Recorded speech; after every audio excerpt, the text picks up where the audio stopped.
మిత్రులారా, ఇప్పుడు తెలంగాణ సోదర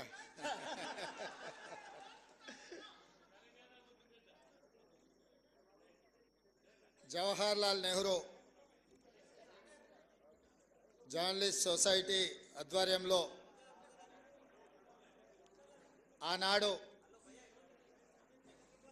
డాక్టర్ వైఎస్ రాజశేఖర రెడ్డి గారు ఈ సమాజానికి పట్టిన రుగ్మతలను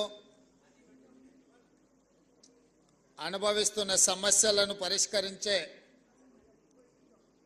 డాక్టర్లుగా జర్నలిస్టులను గుర్తించి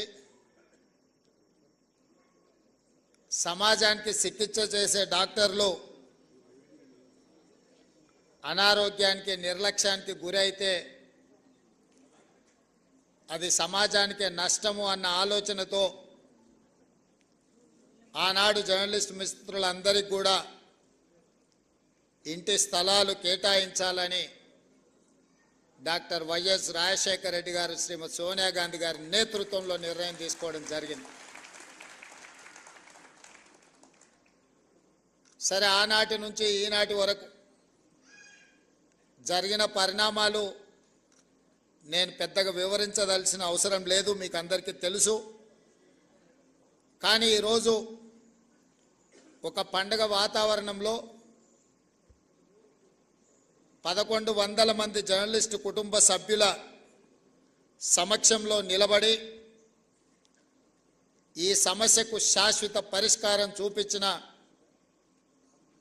సహచార మంత్రివర్గ సభ్యులు పొంగులేటి శ్రీనివాసరెడ్డి గారు, అదేవిధంగా కార్యక్రమంలో పాల్గొన్న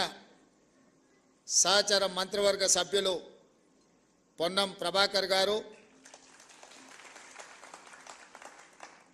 మేమందరం గౌరవించి ప్రభుత్వం ఏర్పడ్డ తర్వాత నేను తెలంగాణ రాష్ట్రానికి ముఖ్యమంత్రి కావాలని ఎంత బలంగా అనుకున్నానో, ప్రెస్ అకాడమీ చైర్మన్గా శ్రీనివాసరెడ్డి గారిని కూడా నియమించాలని అంతే బలంగా నేను ఆనాడు భావించిన.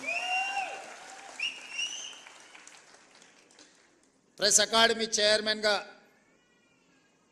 పెద్దలు శ్రీనివాసరెడ్డి గారు ఈనాడు